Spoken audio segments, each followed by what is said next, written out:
একদিকে এসআইআর প্রক্রিয়া চলছে এবং তার সঙ্গে সমান তালে চড়ছে রাজনীতির পারদ। ভোটার তালিকায় মৃতদের নাম রাখতে চাপ দেওয়া হচ্ছে, এই অভিযোগে শুভেন্দু অধিকারী তিনি একটি অডিও ক্লিপ পোস্ট করেছেন। এসআইআর এর জোরে মমতা বন্দ্যোপাধ্যায় সিঁদুরে মেঘ দেখছেন, তাই তার প্রশাসন মৃত ভোটারের নাম রেখে দেওয়ার চেষ্টা করছে। ভোটের সময় শান্তি বাহিনীকে নিয়ে ছাপ্পা মেরে জেতার পরিকল্পনা রয়েছে, এই অভিযোগে শুভেন্দু অধিকারী তিনি একটি অডিও ক্লিপ পোস্ট করেছেন। দেখুন। করা দরকার তাহলে ওই আমার বাবা তো মারা গেছে, আগের বছর মারা গেছে। আমার বুথের উনি বললো যে ডেথ সার্টিফিকেট লাগবে। আমি আজকে সকালে ডেথ সার্টিফিকেটটা দিয়েছি, বুঝলেন। ওনারা বলছে দাদা সবাই অনেক আগে যারা মারা গেছে তারা তো কেউ দিতে পারছে না, অনেকে তারা দিতে পারতো, তাদের পরিবার তাদের পরিবার লিখে দেবে না। পরিবার লিখে দিয়েছে, ওদেরও তো পরিবারকে লিখিয়ে নিয়েছে। কিন্তু এখন ভিডিও বলছে যে না, পরিবারকে লিখিয়ে নিলে হবে না, আপনি কাটতে পারবেন না, আপনি ওদের রেখে দিন। ওই ফর্মগুলো ধরে ফিল আপ, মানে আপনি ম্যাপিং করার দরকার নেই। তাহলে ওই ফর্মে সইটা করবে কে? সই তো করে দিয়েছে বাড়ির লোক। বাড়ির লোক তো ডেট বলে সই করেছে, ডেট বলে লিখে সই করেছে। এবার বলছে ফর্মগুলো আপনি ফেরত দিয়ে দেবেন, আপনাকে কিছু করতে হবে না, আপনি খালি আনম্যাপিং করে দিন। ও তো ম্যাপিং করেছে, ম্যাপিং করে ওকে ডেট ঘোষণা করেছে। বলছে আপনি ডেট ঘোষণা করুন। বড় কেস খাবে বিএলওরা, এই ভিডিওরা। বিএলওদেরকে পশ্চিমবাংলায় আপনাকে একটা কথা বলি, বিএলওদের যে চাপ দিচ্ছে এটা নির্বাচন কমিশন ভালো করে জেনে গেছে। বিএলওদের উপরে খুব একটা আঘাত বিএলওদের উপরে আনবে না। এআরও বিডিওদের কপালে খুব বড় দুর্ভোগ আছে। ওই সুব্রত গুপ্ত যে নির্বাচনের পর্যবেক্ষক, সে বলেছে যে আপনারা মিটিং এ বলেছে কথা, যে বিএলওদের বলেছে যে আপনারা কেন ডেথ কেসগুলো আপনারা ফলস সার্কুলে দেখাচ্ছেন না কেন, ওগুলো সুব্রত গুপ্ত হ্যাঁ, যে বাড়ির লোক যদি লিখে দেয়, আপনি বাড়ির লোক তার ছেলে লিখে দিচ্ছে ডেট, আপনি বাড়ি গিয়ে দেখলেন নেই, লোকাল, আপনিও বলছে আমিও জানি ডেট। বলছে তাহলে ওগুলো কার নির্দেশ অপেক্ষা আপনারা এখনো ডিজিটাইজ করছেন না? আপনি এক্ষুনি ফোনে তুলে দিন, তা না হলে কিন্তু আমি বিএলওদের এগেইনস্টে অ্যাকশন নেব, এই কথা বলেছে। ঠিক আছে, হ্যালো বলার পরে সন্ধ্যে থেকে সব তুলতে শুরু করেছে এই আরো। আর বিডিও বলছে যে ফোন করে এমনকি বিডিও পর্যন্ত ফোন করছে, ফোন করে বলছে যে আপনি ডেথ সার্টিফিকেট না পেলে আপনি কি করে তুলবেন, তার বাড়ির লোক যতই লিখে দিক আপনি একটাও তুলতে পারবেন না। আপনি ডেথ সার্টিফিকেট যতগুলো চাইবেন ততগুলো, আর গ্রামে ঘুরে বলে দিচ্ছে কেউ ডেথ সার্টিফিকেট দিবি না।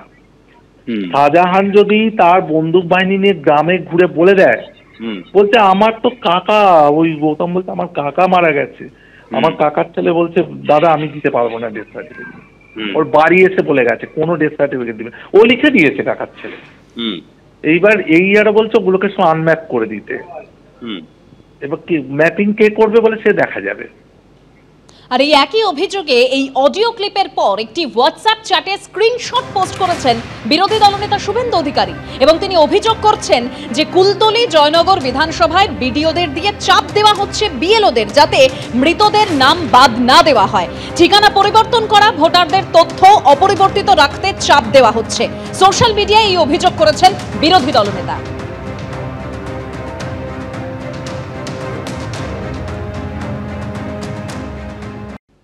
শুভেন্দু অধিকারী নিয়ম কানুন জানেন না, বা জানলেও তিনি অজ্ঞতার ভান করছেন।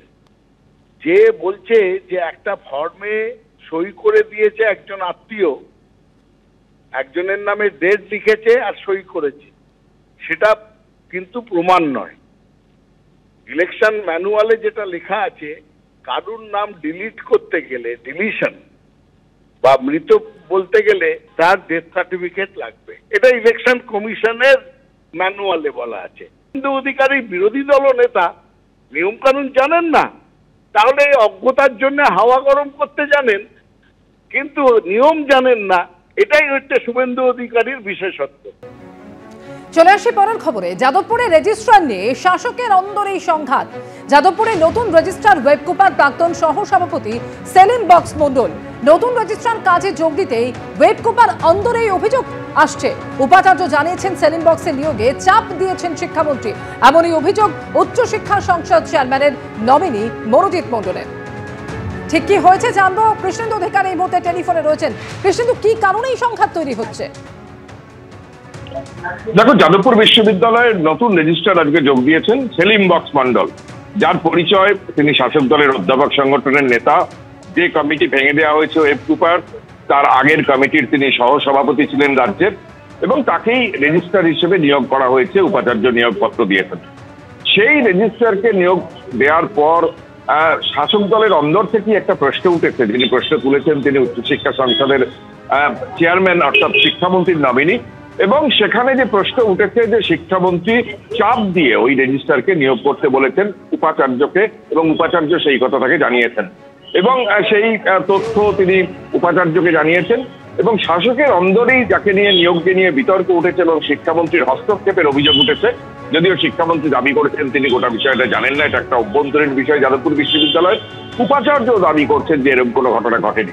কিন্তু যাদবপুর বিশ্ববিদ্যালয়ের একজন রেজিস্ট্রার নিয়োগ, যে রেজিস্ট্রার নিয়োগে রাজনীতিকরণের অভিযোগ উঠছে, এবং সেই অভিযোগ শাসক দলের অন্দর থেকেই উঠছে, সেই শিক্ষক সংগঠনেরই নেতা তিনি অভিযোগ করছেন যে এই নিয়োগ ঠিক নয়, এই নিয়োগ বেআইনি, এবং এই নিয়োগে উপাচার্য তাকে জানিয়েছেন যে শিক্ষামন্ত্রী চাপ দিয়েছেন, তারপর নিয়োগ হয়েছে।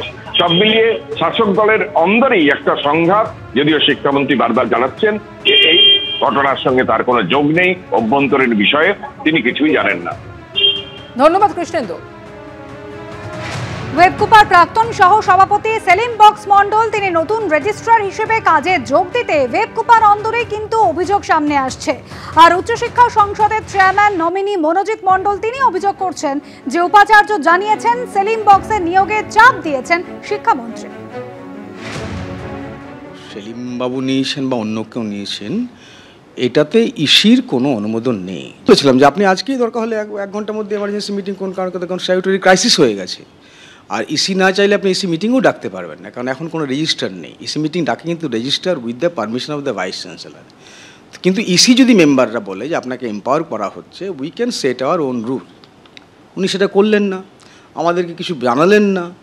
Comes first, the vice chancellor May appoint a teacher or an officer to act as a temporary or acting registrar. পরিষ্কার লেখা আছে, ইসির কোনো অ্যাপ্রুভাল নেই।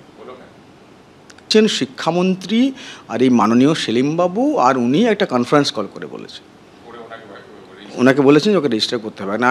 আর এটাও বলেছেন, একবার বিকাশ ভবনে আমি জয়েন করার পরে দেখা হয়েছি, তখনও বলেছেন রেজিস্টার করতে হবে। এবং মেম্বাররা সবাই আমরা যাচ্ছি, কারণ এই সিদ্ধান্ত কোনো অ্যাপ্রুভাল নেই। যা উনি যা অ্যাকশন নেবেন, এক ঘন্টাও যদি বসে থাকেন রেজিস্টারের চেয়ারে, সেটাই তো বেআইনি হবে।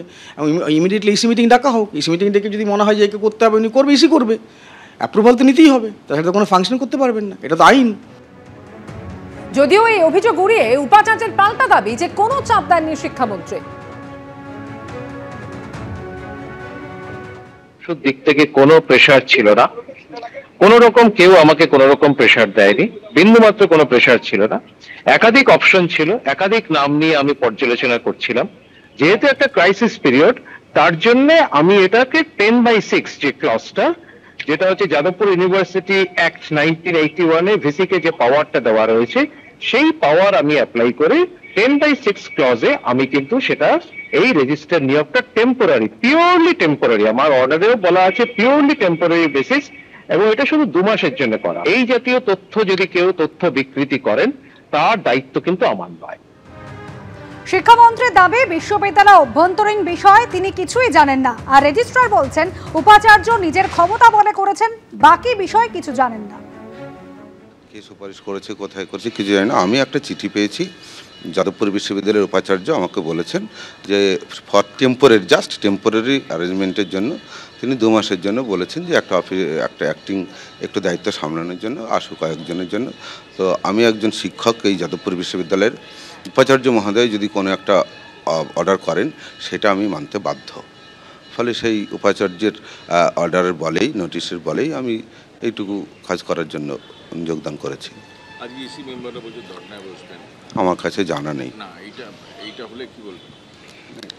সেটা, তাহলে সীমান্তে কোনো যদি বক্তব্য থাকে নিশ্চয়ই সকলেরই সব অধিকারীরা আছে, তো সেটা আমার জানা নেই। কী জন্য বসবেন সেটাও আমি কিছু জানি না। আর যদি যেখানে বসবেন বা যাদের সঙ্গে কথা বলবেন, তারা নিশ্চয়ই এই প্রসঙ্গে বলবেন। এবিপি আনন্দ, এগিয়ে থাকে, এগিয়ে রাখে।